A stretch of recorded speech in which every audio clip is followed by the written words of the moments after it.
আমি চাই আজকের এই মাহফিল তোমাদের জন্য সৌভাগ্য বয়ে নিয়ে আসুক। আমি চাই না তোমাদের আড্ডা, প্রেমিকাদের সাথে সাক্ষাৎ, মোবাইলে ব্যস্ত হওয়া থেকে বিরত থেকে তোমরা এখানে আসছো, আমি চাই না এটা বিফল হয়ে যাক। আমি চাই তোমাদের এই সাক্ষাৎ আমার সাথে কল্যাণ বয়ে নিয়ে আসুক তোমাদেরও আমার। মনোযোগ দিয়ে শোনো ভাইরা আমার, জেনা ব্যভিচারে লিপ্ত হয়েও না। ব্যভিচার একটি মারাত্মক অপরাধ।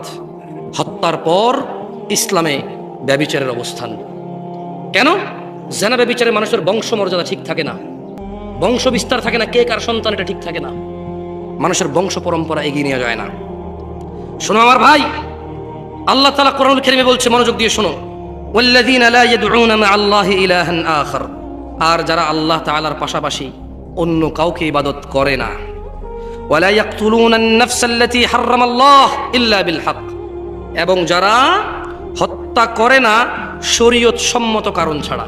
এটা কি তুমি বুঝছো? ভুল বুঝিও না এই আয়াতকে। মানে আল্লাহ বলছে যে যারা আল্লাহ তাআলার সাথে অন্য কাউকে শরীক করে না, কি করে না, এবং যথাযথ কারণ ছাড়া অন্য কাউকে হত্যা করে না। এখন তাহলে যথাযথ কারণ থাকলে কি তুমি খুন করতে পারবা? না। ওই যে একটু আগে বলছি, সরকার কেন লাগবে? সরকার লাগবে যদি কেউ অপরাধ করে, বাহিনী থাকবে, নিয়ম থাকবে, সিস্টেম থাকবে, ওই সিস্টেম তাকে গ্র্যাব করবে, যে কেউ শাস্তি দেওয়ার অধিকার রাখবে না, তাহলে বিশৃঙ্খলা জমিনে সৃষ্টি হবে। বুঝছো না? বুঝো নাই?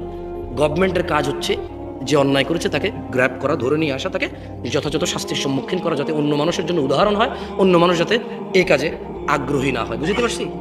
সো এটাই আল্লাহ বলছে যে একজন লোককে যথাযথ কারণ ছাড়া যাতে মৃত্যুদণ্ড না দেওয়া হয়। আর যারা আল্লাহর সাথে কাউকে শরীক করে না, কেমন? ওয়ালা ইয়াজনুন, আর যারা জেনা করে না, কি করে না? জেনা করে না। দেখছো, শিরিক, হত্যা, জেনা। বুঝতে পারছো? শিরিক মানে আল্লাহর সাথে আরেকজন আল্লাহ বানাই দেওয়া, কাউকে খুন করা, একটা মানুষকে পৃথিবী থেকে বিদায় করে দেওয়া অন্যায়ভাবে। আর জেনা একই আয়াতে আসছে। কেমন? দেখো, মনোযোগ দিয়ে শোনো। আব্দুল্লাহ ইবনে মাসউদ রাদিয়াল্লাহু আনহু কে? আমি 10 মিনিট সময় নেব তোমাদের উপর, বিদায় নিয়ে নেব ইনশাআল্লাহ। চেয়ারম্যান সাহেব আছে, সবাই আসো। সারা রাত কথা বললে কোনো লাভ নাই, ওয়াল্লাহি কোনো লাভ নাই, ওয়াল্লাহি কোনো লাভ নাই। গত 40 বছর তো এখানে মুরব্বী আছে যাদের বয়স 60 বছর, তারা শুনছে মাহফিল। আমি যদি আজকে জিজ্ঞেস করি 2টা হাদিস বলেন, একটা পারবে না। আমি সারা রাত বলে করবো কি? এর চেয়ে ভালো মনোযোগ দিয়ে 10 মিনিট শোনো, বিদায় করো, খাওয়া দাওয়া করে চলে যাই। তোমরাও চলে যাও, ঘুমায় যাও, ফজর পড়ো। 3টা পর্যন্ত মোবাইল চালালে 2 ঘন্টা অপেক্ষা করে ফজর পড়ে ঘুমায় যাও, তোমাদের ইচ্ছা। আব্দুল্লাহ ইবনে মাসউদ রাদিয়াল্লাহু আনহু থেকে বর্ণিত। কার থেকে? তিনি বলেন, আল্লাহ নবী সাল্লাল্লাহু আলাইহি ওয়াসাল্লাম বলেছেন, জৈনিক ব্যক্তি আল্লাহর নবী সাল্লাল্লাহু আলাইহি ওয়াসাল্লামকে জিজ্ঞেস করলো, হে আল্লাহর রাসূল। তো তিনি ওনার চাচাকে বললো যে যুদ্ধের ঝান্ডা ছিল। তিনি চাচাকে বললো যে চাচা আপনি কোথায় যাচ্ছেন? তো চাচা জবাবে বলল, বাআসানি রাসূলুল্লাহ সাল্লাল্লাহু আলাইহি ওয়াসাল্লাম। চাচা বলল, আমাকে আল্লাহর নবী এক ব্যক্তির নিকট পাঠিয়েছেন। কেন?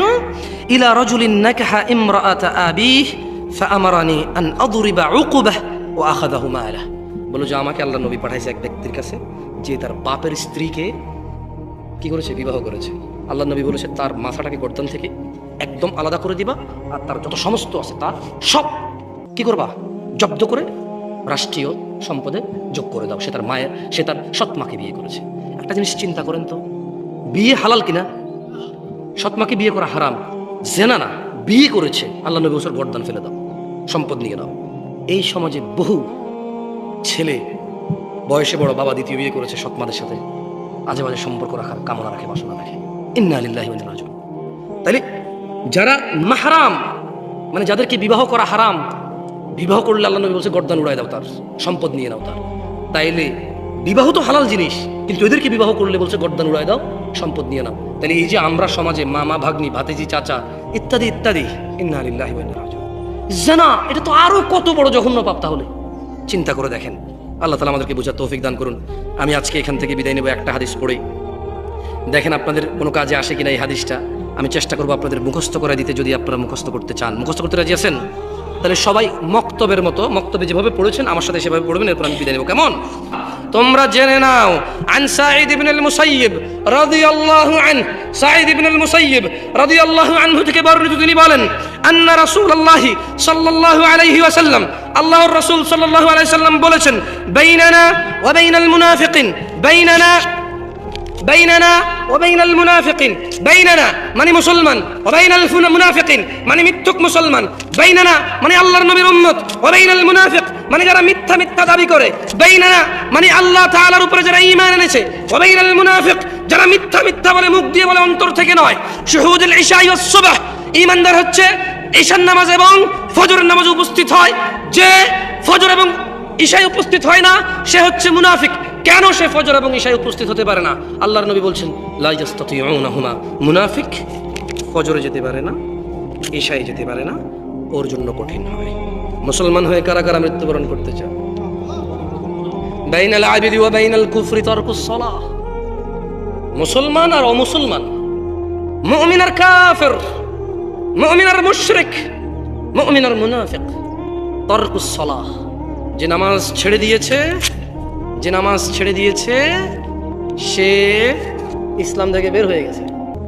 আর যে নামাজ ছাড়েনি, শত অন্যায় অবিচার পাপ থাকবে, আল্লাহর সাথে তার সাথে ক্ষমা চাইবে, আল্লাহ মাফ করবে, আর করবে না প্রতিশ্রুতি দেবে, আবার মানুষ হিসেবে দুর্বল হয়ে যাবে, আবার আল্লাহর কাছে মাপ চাইবে, লজ্জা পাবে না, আল্লাহ আবার মাফ করবে।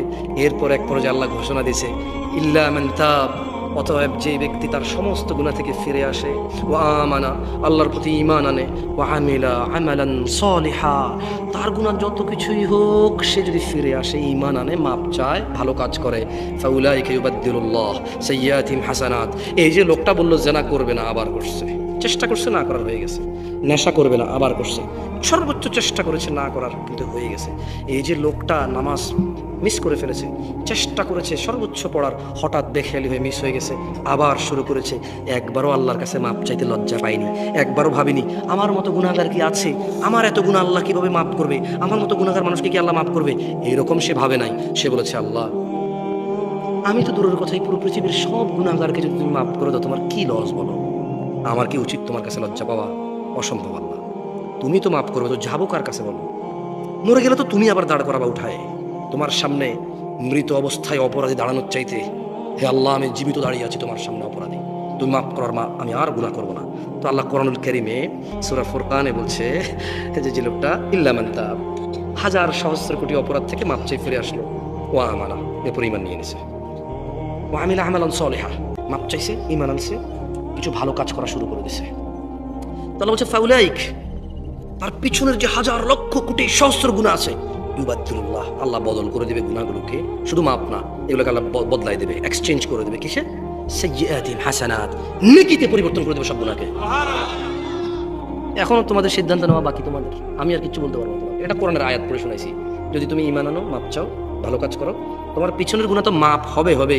মানে এই বস্তা ভরা জাল টাকা, কি ভরা জাল টাকা?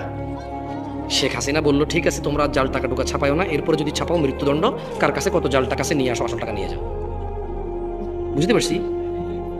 বললো যে বস্তা ভরা জাল টাকা আর ছাপাবা না, ছাপালে মৃত্যুদণ্ড, যাবজ্জীবন কারাদণ্ড। কার কাছে কত বস্তা টাকা আছে? একজন বললো যে শেখ হাসিনা আমার কাছে 1000 কোটি টাকা আছে জাল, বললো যে নিয়ে আসো 1000 কোটি টাকা আসল টাকা নিয়ে যাও, আর ছাপাইতে পারবা না, কি করতে পারবা না।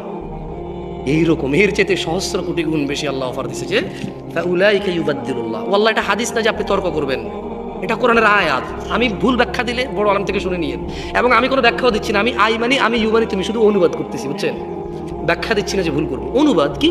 ফাউলাইক, অতঃপর তোমার সমস্ত গুনাহ, ইউবাদদিল, আল্লাহ বদল করে দেবে, সাইয়্যাত, গুনাহকে, ইলা হাসানাত, নেকিতে। এখন আপনি কি মাপ চেয়ে আজকে থেকে ফজর পড়ে গুনাহকে নেকিতে পরিবর্তন করবেন, নাকি অপেক্ষা করবেন একসময় আরো গুনাহ করে মাপ চাওয়ার? যদি আপনি শিওর থাকেন যে আপনি অতদিন বাঁচবেন তো করেন, আমার কি? আমি তো জানি না আপনি কবে মরবেন, আমি এটাও জানি না যে আমি কবে মরব। আপনার যদি গ্যারান্টি থাকে বাঁচার, মাপ চেয়ে মরার, করেন। এই অফার কিয়ামত পর্যন্ত, এই অফার কতক্ষণ পর্যন্ত? তবে জেনে নাও দিনাজপুরবাসী হতভাগা তারা, যারা জীবিত আছে অথচ আল্লাহর কাছে মাপ চেয়ে গুনাহকে নেকিতে পরিবর্তন না করে এমনিতেই মরে গেল, হঠাৎ রাত দুপুরে, হঠাৎ মরে গেল দিন দুপুরে অথবা সকাল সন্ধ্যায়, হসপিটালে, অ্যাক্সিডেন্টে, বসে শুয়ে ঘুমে, দীর্ঘদিন অসুস্থ হয়ে হঠাৎ মারা গেল, তার গুনাহগুলো গুনাহ রয়ে গেল, এগুলো তো আর জাহান্নামে যাওয়ার কারণ হয়ে বসবে, অথচ গুনাহগুলোই নেকিতে পরিবর্তন করতে পারতো সে বেঁচে থাকা অবস্থায়। এই যে নিঃশ্বাস চলা অবস্থা যদি বলতো যে ইয়া আল্লাহ আর করবো না, তুমি সাক্ষী, আমি করলে তো তুমি দেখবাই, কোথায় করবো তোমার থেকে লুকিয়ে, তুমি দেখো আর চুরি ডাকাতি জানা ব্যভিচার নেশা মিথ্যা কথা কিচ্ছু বলবো না, তবে তুমি আমার আগের গুনাহকে যেমনটা তুমি কোরআনে ওয়াদা করেছো যে নেকিতে পরিবর্তন করো, তুমি করো, আর তুমি দেখো আমি আর গুনাহ করবো না। বলেন আন আবি হুরায়রা রাদিয়াল্লাহু ক্বাল, আবু হুরায়রা রাদিয়াল্লাহু আনহু থেকে বর্ণিত, তিনি বলেন আল্লাহর নবী সাল্লাল্লাহু আলাইহি সাল্লাম বলেছেন, বলেন সবাই বলেন, সাহাবীর নাম কি? কে বলেছে? রাসূল সাল্লাল্লাহু আলাইহি ওয়াসাল্লাম বলেছে। কি বলেছে বলেন? বলেন লা ইয়াজনি জানি। জোরে বলেন, এটা মুখস্থ করেন, খুবই ইম্পর্টেন্ট। আপনি তো মনে করেন যে খালি কোরআন মাজিদ উল্টা পড়লে ইমান চলে যায়। আপনি খালি মনে করেন যে গরু, গায় ইত্যাদি ইত্যাদির কাছে সিজদা দিলে ইমান চলে যায়। হ্যাঁ, ওগুলো তো ইমান যায়, কিন্তু আপনি অবাক হয়ে যাবেন এই হাদিস পড়লে যে আর কি কি কাজে ইমান চলে যায় মানুষের, আর কোন কোন কাজ করলে ইমান থাকে না। আপনি অবাক হয়ে যাবেন ছোট্ট একটা হাদিস পড়লে। বলেন লা ইয়াজনি জানি হিনা ইউজনি ওয়া হুয়া মুমিন। কোন জিনাকারী মুমিন অবস্থায় জিনা করে না। ওয়ালা ইয়াশরিবুল খামর ওয়ালা ইয়াশরাবুল খামর হিনা ইয়াশরাব ওয়া হুয়া মুমিন। কোন মদ পানকারী মদ পান করে না ঈমানদার থাকা অবস্থায়। ওয়ালা ইয়াসরিকু হিনা ইয়াসরিক ওয়া হুয়া মুমিন। কোন চোর ঈমানদার অবস্থায় চুরি করে না। ওয়ালা ইয়ানতাহিবু নুহবাতান ইয়ারফাউন নাস ইলাইহি ফিহা আবসারহুম হিনা ইয়ানতাহিবুহা। দুঃখিত, সরি, একটু দুঃখিত। বলেন ওয়ালা ইয়ানতাহিবু নুহবাতান ইয়ারফাউন নাসু ইলাইহি ফিহা আবসারহুম হিনা ইয়ানতাহিবুহা ওয়া হুয়া মুমিন। বলেন মুমিন থাকা অবস্থায় কোনো ব্যক্তি ডাকাতি করে না। যখন সে ডাকাতি করছে আর সেই অবস্থায় তার প্রতি লোকজন চোখ তুলে তাকিয়ে থাকে, মানে আপনি বুঝছেন, মানে দেখেন রাতের অন্ধকারে কেউ দেখছে না, কারো অগোচর নিলে এটাকে বলে চুরি, রাইট? একই জিনিস যদি মানুষের সামনে নেওয়া হয় এটাকে কি বলে? ডাকাতি। তো আল্লাহ নবী বলছে জানাকারী জানা করার অবস্থা কি থাকে না? কি থাকে না? নেশাখোর নেশা করার অবস্থায় কি থাকে না? চোর চুরি করার অবস্থায় কি থাকে না? মুসলমান হয়ে কারা কারা মরতে চান? মাশাআল্লাহ আলাইকুম, হাত নামান। তাই চুরি করা যাবে না, কি করা যাবে না? জানা করা যাবে না, কি করা যাবে না? ডাকাতি করা যাবে না, নেশা করা যাবে না। কারণ আপনি যদি নেশা করেন ঈমান তখন চলে যায়, ওই অবস্থায় মারা গেলে আপনি ফিনিশ। আপনি কি? আপনি ফিনিশ। লাস্ট একটা হাদিস, এটা জানা সম্পর্কে, এটা মুখস্থ করাইয়া এরপর আমি নামাজ নিয়ে একটা হাদিস মুখস্থ করে চলে যাবো ইনশাআল্লাহ। দেখেন, মনোযোগ দিয়ে শোনেন। আন আয়েশা রাদিয়াল্লাহু আনহা আন্না রাসূলুল্লাহি সাল্লাল্লাহু আলাইহি ওয়াসাল্লাম ইয়া উম্মাতা মুহাম্মদ। আয়েশা রাদিয়াল্লাহু আনহা থেকে বর্ণিত, তিনি বলেন আল্লাহর নবী মুহাম্মদ সাল্লাল্লাহু আলাইহি সাল্লাম বলেছেন, ইয়া উম্মাতা মুহাম্মদ, হে উম্মতে মুহাম্মদের মহিলা ও পুরুষরা, মা আহাদুন আগয়ারা মিনাল্লাহ, আল্লাহর চাইতে অধিক মর্যাদা বোধার কারণেই আইয়ারা আবদাহু তাজনি, আইয়ারা আবদাহু ওয়া আমাতাহু তাজনি, আর আল্লাহ তার কোনো বান্দার বান্দিকে জিনা করা অবস্থায় দেখতে চায় না। ইয়া উম্মাতা মুহাম্মদ, হে উম্মতে মুহাম্মাদিরা, লাউ তাআলামুন, যদি তোমরা জানতে, মা আলাম, যে আমি মুহাম্মদ জানি, লাদহিকতুম কলিলা, তোমরা অল্প হাসতা, ওয়ালা বাকিতুম কাসীরা, অনেক বেশি কাঁদতা। আল্লাহু আলী ওয়া সাইয়্যিদুল মুমিনিন ফাস্তাগফিরুহু ইন্নাহুল গফুরুর রহিম। আমি আল্লাহর কাছে আমার জন্য এবং আপনাদের সবার জন্য ক্ষমা চাই। আল্লাহ আমাদের সবার সমস্ত গুনাহকে নেকি দিয়ে পরিবর্তন করে ক্ষমা করবেন। আমিন। আপনারা নিজেদের জন্য মাপ চান আল্লাহর কাছে, আমার জন্য মাপ চাইেন। সুবহানাকাল্লাহুম্মা ওয়া বিহামদিকা আশহাদু আল্লা ইলাহা ইল্লা আনতা আস্তাগফিরুকা ওয়া আতুবু ইলাইক। আসসালামু আলাইকুম ওয়া রাহমাতুল্লাহি।